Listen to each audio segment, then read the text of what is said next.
इस कार्यक्रम के प्रसारण पुण्यार्जक हैं श्री राजेंद्र प्रसाद जैन, श्रीमती ममता जैन, श्री प्रशांत जैन, श्रीमती दिव्या जैन, पारस जैन, श्री भरत जैन, श्रीमती सौम्या जैन एवं समस्त परिवार मुंबई। संसार में बहुत सारे ऐसे पदार्थ हैं जिनको हम आसानी से प्राप्त कर सकते हैं। वह सुलभ हैं क्योंकि पंचेंद्रिय के विषय दुर्लभ नहीं हुआ करते, वो सुलभ है जिनको इस संसारी प्राणी ने पुरुषार्थ के माध्यम से अनेकों बार उपलब्ध किया है। इसके उपरांत भी बार बार उन्हीं पदार्थों का उपभोग किया है और छोड़ दिया है। भुक्तोच्छता मोहुर्मोहात् मया सर्वेपि पुद्गला, मेरे द्वारा ये सारे पौद्गलिक वस्तु उपभोग करने में आई हैं और उनको छोड़ दिए हैं। छोड़ने के उपरांत पुनः पुनः उन्हीं वस्तुओं को ग्रहण किया, उपभोग किया है। इसलिए मम विज्ञस्य का स्पृहा, ऐसा कहा, मैं तो अब विज्ञ हुआ हूँ। जब तक अज्ञानता थी तब तक उन्हीं पदार्थों का आलम्बन लिया, उसका उपभोग किया। अब जागृति आई है, इसलिए अब उन पदार्थों के प्रति मेरी कोई स्पृहा अर्थात इच्छा नहीं है, क्योंकि उच्चिष्टेषु इव, ऐसा कहा। कैसा पौद्गलिक परिणमन है, विस्मय होता है। जिन पदार्थों को भोगने के लिए आपने अच्छे ढंग से बनाया है, व्यंजन जिसको बोलते हैं, मिठाई जिसको बोलते हैं, सुगंधित हैं, स्वादिष्ट हैं, किंतु जब तक थाली में हैं तब तक वो सुगंधित हैं, और ज्यों ही उसका मुख में हम लेते हैं तो उसका परिणमन क्या होता है, देखने लायक नहीं होता। मान लो किसी कारणवशात वमन हो जाए,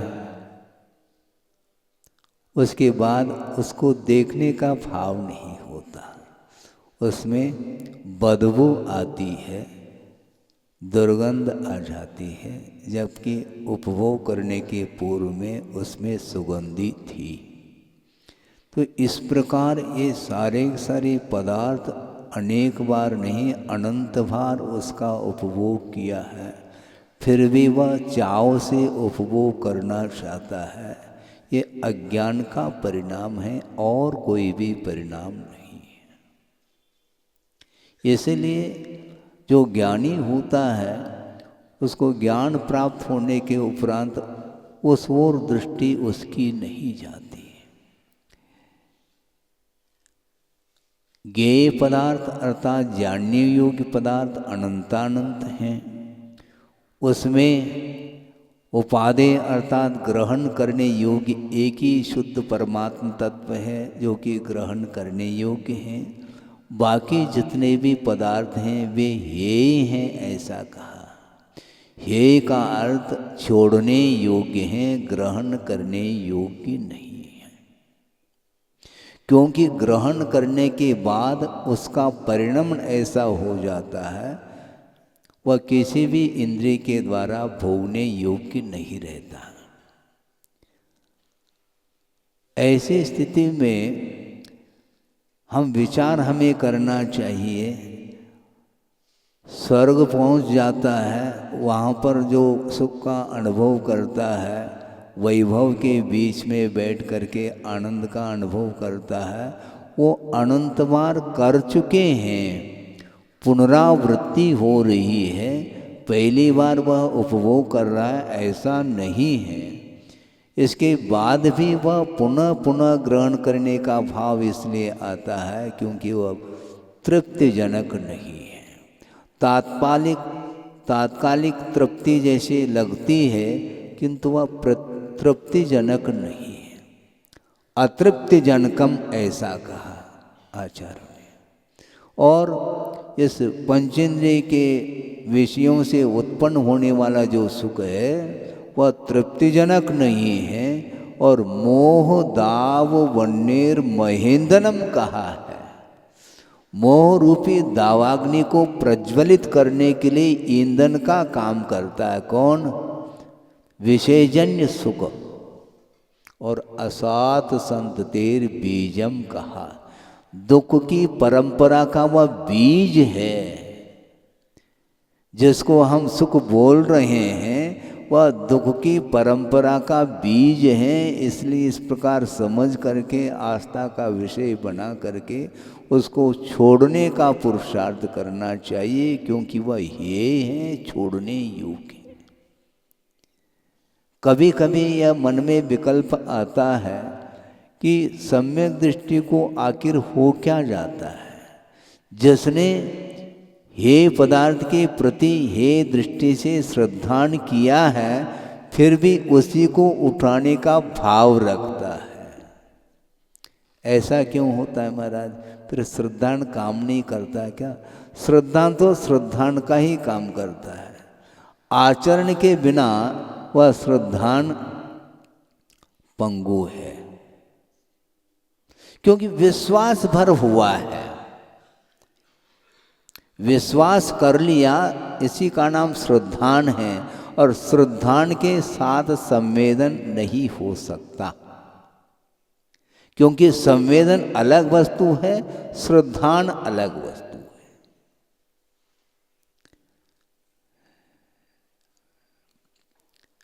आपको मिश्री का ज्ञान है क्या? नहीं। शुगर जिसको बोलते हैं वो कैसा होता है? शक्कर मीठा होता है। उसका सर्वांगीण वर्णन कर लो, एक लेखबद्ध कर लो। इसके उपरांत भी आपको स्वाद क्या आ रहा है यह पूछना चाहता हूं। स्वाद आपको बिल्कुल नहीं आएगा। विश्वास है कि मिश्री मीठी होती है, गुड़ मीठा होता है, ये विश्वास है। लेकिन स्वाद जो आता है वह ग्रहण करने से आता है। उसी प्रकार पंचेंद्रिय के पदार्थ ये हैं, ग्रहण करने योग्य नहीं है। इस प्रकार गाढ़ श्रद्धान बनने के बाद भी वह उसी को उठाता है। इसका अर्थ अभी भी उसके अंदर अज्ञान पल रहा है। सिद्धांत की दृष्टि से जो सम्यक दृष्टि है उसका ज्ञान समीचीन हो चुका है, क्योंकि ज्ञान में जो समीचीनता आती है वह श्रद्धान के माध्यम से ही आती है। इस प्रकार सम्यक ज्ञान अपने पास रखते हुए भी हे पदार्थों को ग्रहण करने का फिर भी भाव रखता है। क्यों ऐसा? यह असंयम का परिणाम है। वृषभनाथ भगवान को ले ले, क्योंकि सबसे बड़े तो वही हैं हमारे लिए। और वो कहाँ से उतरे? सर्वार सिद्धि से। सर्वार सिद्धि में पहुंचने वाला कौन होता है? गृहस्थ हो सकता है क्या? नहीं हो सकता। रत्नत्रय के आराधना के फलस्वरूप सर्वार सिद्धि का बंद करके वहाँ पर पहुँच गए हैं। और वहाँ पर पहुँचने के बाद 33 सागर, एकाध वर्ष नहीं, 33 सागर काल तक, इतना दीर्घ काल उन्होंने एकमात्र तत्व चर्चा के साथ ही व्यतीत किया है। वहाँ पर वासना का पूर्णतः अभाव है। परे अप्रविचारा कहा, मन संबंधी भी कोई वासना जागृत नहीं होती, और परम शुक्लेशा को लिए हुए हैं और निरंतर तत्व चर्चा में लीन रहते हैं। इसके उपरांत 33 सागर का वह संस्कार यहाँ पर उतरने के बाद डिलीट हो जाता है। महाराज, अतीत के संस्कार काम नहीं आते क्या? काम लेने वाला चाहिए, अपने आप थोड़ी रहते हैं संस्कार। वो संस्कार इसलिए धूमिल होते हैं क्योंकि वहाँ पर कर्म फल को देने के लिए, कर्म को फल देने के लिए वहाँ पर नौकर्म विद्यमान नहीं है, वहाँ पर निमित्त नहीं है, और निमित्त के अभाव के कारण कर्म अपना फल देता नहीं, एक सिद्धांत है। और यहाँ पर आते ही नो कर्म चारों ओर देखने को मिलते। वहाँ पर अप्रविचार क्यों? देवांगनाओं का अभाव। यहाँ आते ही वही देखने में आएंगे। 83 लाख पूर्व बहुत कहलाता है, हालांकि सागर के सामने तो वो बूंद के समान है, किंतु 150 वर्ष का हुआ नहीं, उसकी ये हालत हो रही है। 83 लाख पूर्व तक विषयों में उलझे रहे। कौन? वृषभनाथ, 3 लोक के नाथ होने वाले हैं, लेकिन अभी भी वो नाथ नहीं, अनाथ है। सोचो, विचार करो, 83 लाख पूर्व तक ऐसा होना था?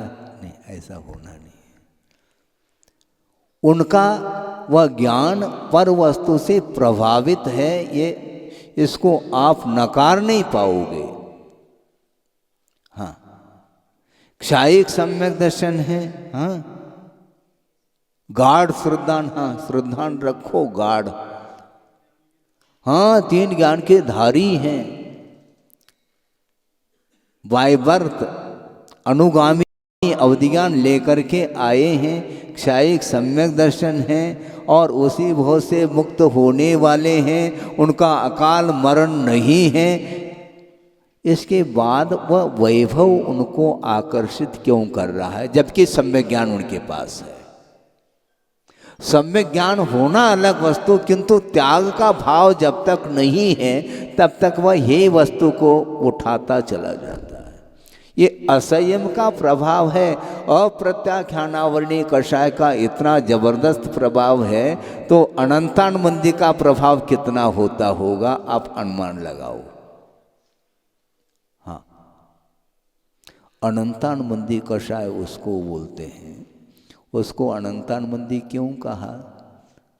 आप थोड़ा सा आगम ग्रंथ को खोलने का पुरुषार्थ करो कि पूजपा स्वामी ने सर्वार्थ सिद्धि में स्पष्ट किया है, मिथ्यात्वम अनंतम। मिथ्यात्व को अनंत कहा, क्यों? अनंत संसार कारणत्वात्, अनंत संसार के लिए कारण होने के कारण मिथ्यात्व को अनंत कहा, और उसको बांधने वाली जो प्रकृति है उसका नाम अनंतानुबंधी क्रोधमान माया। तद अनुबद्धन्ति इति अनंतानुबंधिनः क्रोधमान माया लोभा, ऐसा कहा।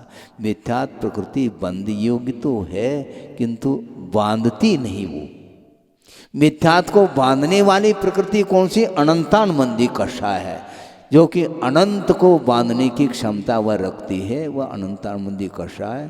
इसलिए अनंतानुबंधी का क्षय हुआ है, दर्शन मुनि का भी पूर्णतः क्षय हो चुका है। इसके बाद भी अप्रत्याख्यानावरणीय कषाय की तीव्रता के कारण वृषभनाथ भगवान 83 लाख पूर्व तक उन विषयों में उलझते रहे।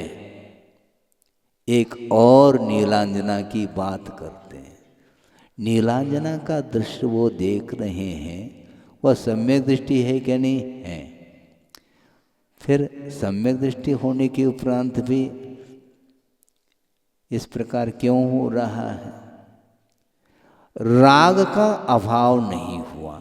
अनंतानुबंधी जन्य राग का अभाव हुआ है, किंतु अप्रत्याख्यानावरणीय संबंधी जो राग है उनको नचा रहा है। वंस मोर कह रहे हैं वो, और अब सोचो, विचार करो।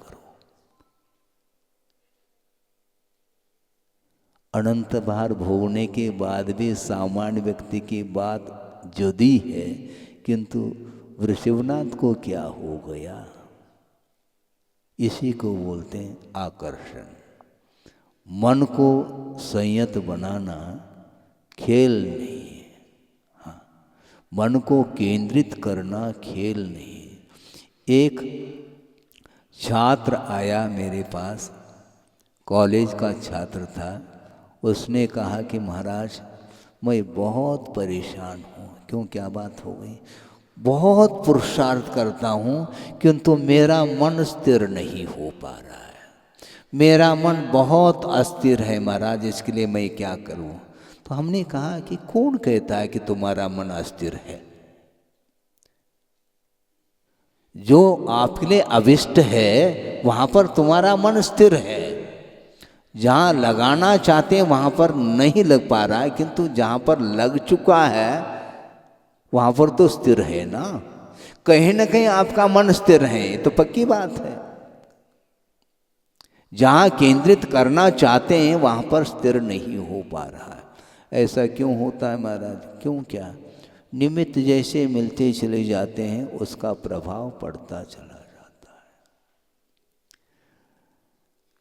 आप भेजते हैं अपने बच्चों को पढ़ने के लिए, कहाँ पर भेजते हैं?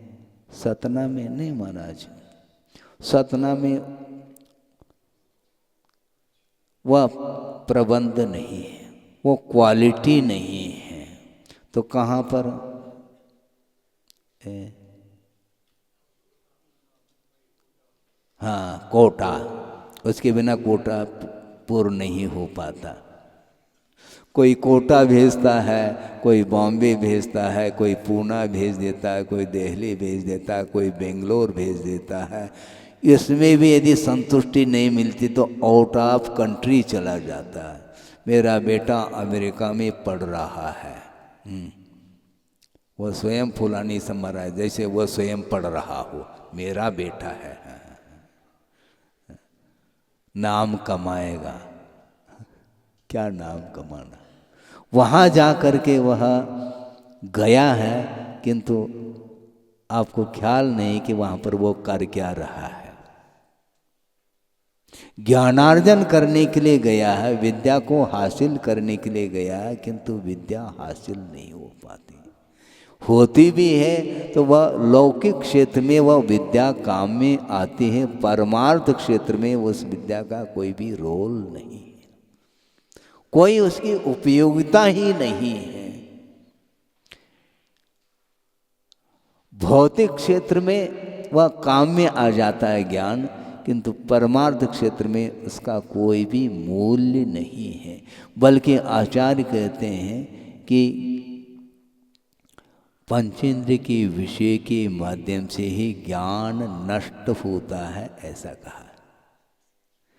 महाराज हम ज्ञान प्राप्त करना चाहते हैं, ज्ञान प्राप्त नहीं हो रहा है। क्यों नहीं हो रहा है? विषय छोड़ो ना, पंचेंद्र के विषय के माध्यम से ज्ञान नष्ट होता है। इस प्रकार कुंद कुंद स्वामी ने गाथा में स्पष्ट उल्लेख किया है। हाँ, क्योंकि ज्ञान और शील इन दोनों की मैत्री है। शील का अर्थ स्वभाव होता है और ज्ञान, इन दोनों में मित्रता है। और शील के अभाव में ज्ञान नष्ट हो जाता है विषयों के माध्यम से। जहाँ पर विषय याद आ गए तो वहाँ पर शील समाप्त होगा। शीलस्य नानस्य नत्य विरोहो बुधेह निदिष्ठो, नवरी शीलेन बिना विषया नानम विना संति कहा। पंचेंद्र के विषय ज्ञान को नष्ट कर देती हैं। तुम आउट ऑफ कंट्री चले जाओ कि कहीं भी चले जाओ, विषयों का जहाँ तक संबंध है वहाँ तक ज्ञान का कोई भी संबंध नहीं है।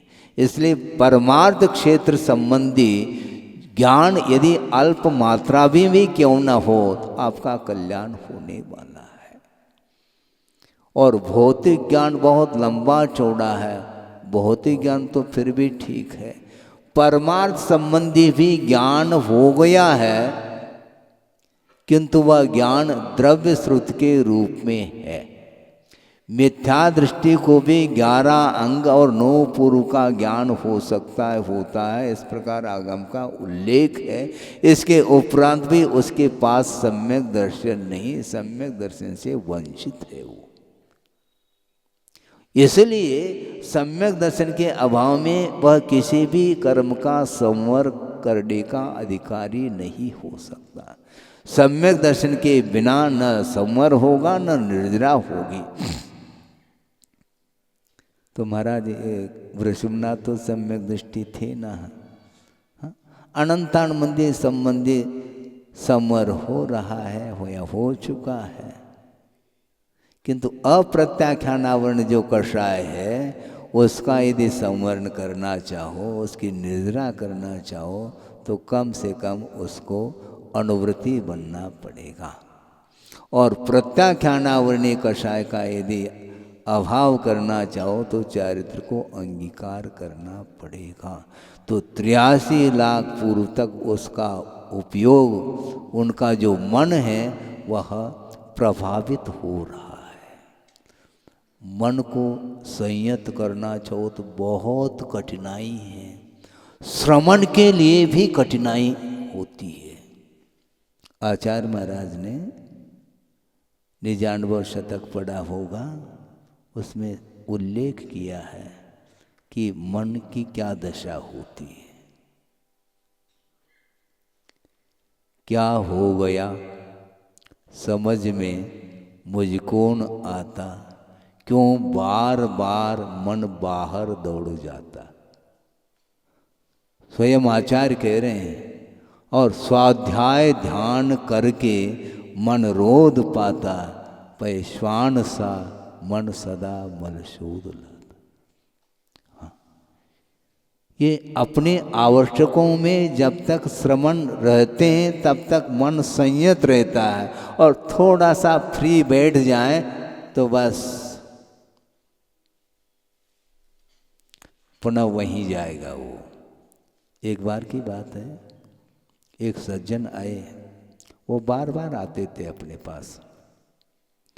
महाराज हम जब भी आपके पास आता हूँ कि आपके बाजोटे पर वही ग्रंथ रखे रहते हैं, अभी तक आपने पढ़ा नहीं क्या? 50 साल हो गए आपको, अभी भी उसी को खोल करके पढ़ रहे हैं। पढ़ा तो है, लेकिन मन को संयत करने के लिए बार बार पढ़ने की आवश्यकता है। इसलिए गुरुदेव कहते बहुत बार पढ़ो, बहुत नहीं पढ़ो, बहुत बार पढ़ो। ऐसा कर एक ही ग्रंथ को बार बार बार बार हम चिंतन मनन आदि करते हैं, तब कहीं जा कर के मन जो है ना वह अपने काबू में रह सकता नहीं है। तो वह श्वान की भांति, श्वान अर्थात कुत्ता है, और उसको मान लो किसने पाल रखा है और उसके गले में पट्टा है, लेकिन और दूसरी बात उसको मिठाई आदि भी वह खिला रहा है, किंतु पट्टा यदि मान लो निकाल दें तो वह पट्टा वहीं जाता है। हाँ, वह कुत्ता जो है ना वो नाली को सूंघता सूंघता सूंघता चला जाता है। मिठाई के संस्कार नहीं रहे अब उसके, क्योंकि अनादिकालीन जो संस्कार हैं वह जागृत होते हैं। इसलिए मन को संयत बनाने के लिए निरंतर देव गुरु शास्त्र की आराधना करिएगा, और उसी के फलस्वरूप आपके परिणामों में निर्मलता आती है। और हम 4-5 दिन से देख रहे हैं, एक से एक बढ़ करके पात्र बनते चले जा रहे हैं। ये परिणाम किसका है? ये नेमिनाथ भगवान का परिणाम है, ये पार्श्वनाथ भगवान का परिणाम है, शांतिनाथ भगवान का परिणाम है, 24 तीर्थंकरों का ये परिणाम है। सुनो, वो तो बाद की बात है। बहुत विचित्र दशा है। मैं इसलिए कहना चाहता हूँ, मैं निमित्त को गौण नहीं करता, किंतु निमित्त तो बहिरंग होता है, अंतरंग कारण बलवान होता है। ये ध्यान रखो। आप लोगों ने पुरुषार्थ किया है, उस पुरुषार्थ को हम गौण करने के लिए तैयार नहीं है। हाँ, सुनो सुनो, मैं कह रहा हूँ, मैं ऐसा थोड़ी मंजूरी दे सकता हूँ। छात्र एक कक्षा में 20, 25, 40 छात्र हैं और एक टीचर है।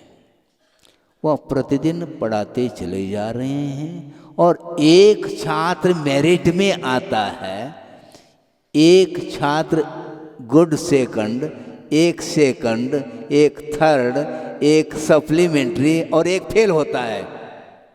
किसके द्वारा हो रहा है मुझे बताओ आप? उपादान। क्योंकि टीचर ने कोई पक्षपात तो नहीं किया, सबके लिए वह पढ़ा रहा है, सिखा रहा है। इसके बाद भी जिसने पुरुषार्थ किया है वही मेरिट में आ सकता है। इसलिए आप लोग मेरिट में आ रहे हैं, आपने पुरुषार्थ किया है। मैं तो केवल बैठ करके 2-4 शब्द बोल देता हूँ। इसको निमित्त बोलते हैं।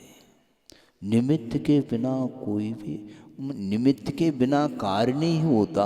किंतु उपादान यदि नहीं है, सुनो, उपादान यदि नहीं है तो भगवान भी उतर करके आ जाए तो नहीं हो सकता। मैं इसलिए कह रहा हूँ, बिल्कुल आगम के आधार से कह रहा हूँ। अभव्य को भव्य बना सकते हैं भगवान, हम तो नहीं बना पाएंगे। भगवान की क्षमता है, भगवान के पास अनंत शक्ति है, किंतु अभव्य को भव्य बना करके मोक्ष पहुंचा नहीं सकते। वही ध्यान रखो। इसको बोलते उपादान। क्योंकि अभव्य अभव्य ही रहता है। किसी कारण से वह अभव्य हुआ हो ऐसा नहीं है, उसका वह नेचर है। और नेचर पर सापेक्ष नहीं हुआ करता, पर निरपेक्ष होता है। जैसे अग्नि गर्म है, क्यों? By nature. किसी ने अग्नि को गर्म नहीं किया। यदि कर लिया मान लो तो अग्नि ठंडी थी क्या पहले? है नहीं। अग्नि को आप गर्म कर नहीं सकते, वह उष्णकुंड उसका नेचर है। जल शीतल है, उसका नेचर है। उसी प्रकार भव्यत्व भाव यह नेचर है, अभव्यत्व भाव भी नेचर। इसी को पारिणामिक भाव कहा। किसी कारण नहीं वो। महाराज इसकी कोई पहचान है क्या? नहीं। अभव्य और भव्य की कोई पहचान नहीं है। द्रव्य संग्रह का स्वाध्याय करा रहते हैं आचार्य महाराज। 2014 की बात कर रहा हूँ, विदिशा में, और प्रसंग निकला था भव्य अभव्य का। उस समय शिष्य ने प्रश्न किया उसी टीका में ही कि महाराज भव्य की क्या पहचान है? तो उन्होंने कहा भव्य यह दिव्य ज्ञान का विषय है, केवल ज्ञान का यह विषय है, छद्मस्त ज्ञान का विषय है ही नहीं। अर्थात केवल ज्ञान होने के पूर्व में हम और आपके पास जो ज्ञान है, उस ज्ञान के माध्यम से भव्य और अभव्यत्व की जानकारी संभव नहीं है। तो महाराज फिर भी मोटे रूप से ऐसा प्रश्न किया है टीका में। तो कुछ तो लक्षण होंगे महाराज, वो पकड़ में नहीं आते हैं, वो नेचर है, ठीक है। लेकिन फिर भी थोड़े बहुत तो आप बता दो ताकि हम तसल्ली हमें हो जाए। तो उन्होंने ये कहा कि कोई भी कार्य संपादित होता है उसके लिए कारण बहुत सारे होते हैं। द्रव्य, क्षेत्र, काल, भव और भाव, ये 5 चीजें होंगी। भाव तो स्वसापेक्ष है और द्रव्य, क्षेत्र, काल ये परसापेक्ष है। तो द्रव्य मिल गया, औदारिक शरीर मिल गया, क्षेत्र मिल गया, आर्यखंड मिल गया, उच्च कुल मिल गया, देवगुरु शास्त्र का समागम मिल गया, चतुर्थ काल मिल गया, भव्य मिल गया, सब मिल गया। इसके बाद भी यदि मान लो भाव नहीं होता है, ओम शांति, इसके बाद भी यदि मान लो मोक्ष मार्ग की ओर बढ़ने के लिए कदम नहीं उठते हैं, भाव नहीं होता है, तो वह नियर अबाउट कहा। एकदम नहीं कह सकते क्योंकि वह केवल ज्ञान का विषय है, उसको अभव्य कहा जा सकता। क्योंकि बात यह है द्रव्य क्षेत्रादि के मिलने के उपरांत भी भाव क्यों नहीं हो रहा है, यह प्रश्न है। एक उदाहरण दिया था गुरुदेव ने इसी प्रसंग में। मान लो आपको किसी ने निमंत्रण दे दिया, काय के लिए? भोजन के लिए, और निमंत्रण दे करके आपको ये भी पूछ लिया कि आपको जो पसंद हो वो हम बनाएंगे, और मन पसंद की चीज बना करके बिल्कुल थाली परोस दी और उनको बड़े आदर के साथ कहा कि आइए बैठिए। वो चालू नहीं कर रहा है, भोजन कर नहीं रहा। उन्होंने सोचा कि हो सकता है कोई चीज़ रह गई हो, और कोई सब ला करके रख दी। चालू करिए, मौन बैठा है। तो उसमें गुरुदेव ने ये कहा कि दो विकल्प हो सकते हैं इसमें। या तो वो भरपेट भोजन करके आया है इसलिए नहीं खा रहा है, या तो उसको भूख नहीं लगी। दो ही तो कारण। तीसरा कौन सा कारण है? उसी प्रकार द्रव्य क्षेत्रादि के अनुकूल मिलने के उपरांत भी वह आगे भाव क्यों नहीं करना चाहता है? उपादान इसी को बोलते हैं। योग्योपादान योगेन। एक सामान्य उपादान होता है जो सबके पास है, किंतु योग्य उपादान भी अपना काम करता है। इसलिए आप लोगों ने जो भाव पवित्र बनाए हैं ये आपने पुरुषार्थ किया है, इसके अलावा संभव नहीं हो सकता। हाँ, क्योंकि पुण्य के उदय में संपदा मिल सकती है। क्या कहा?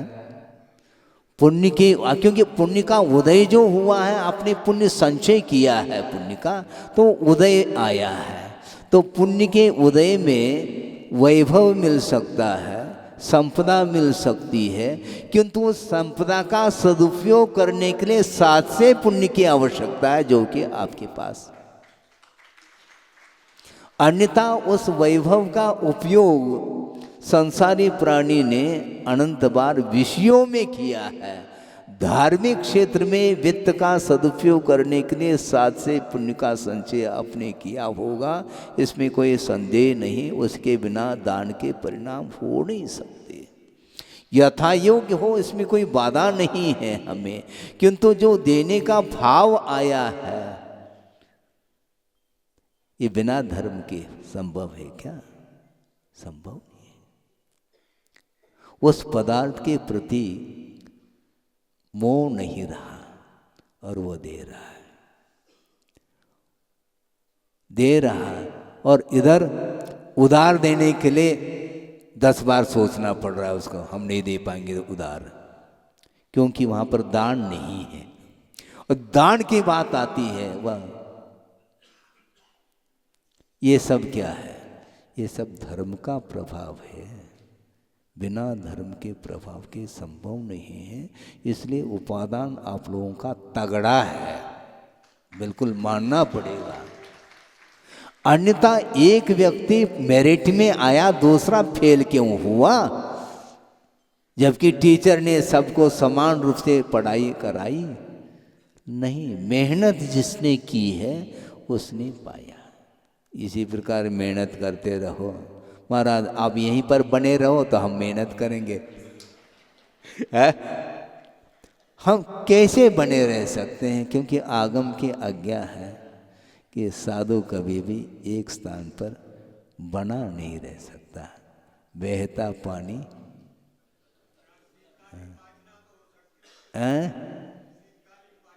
शीतकालीन वासना की बात कर रहे हैं।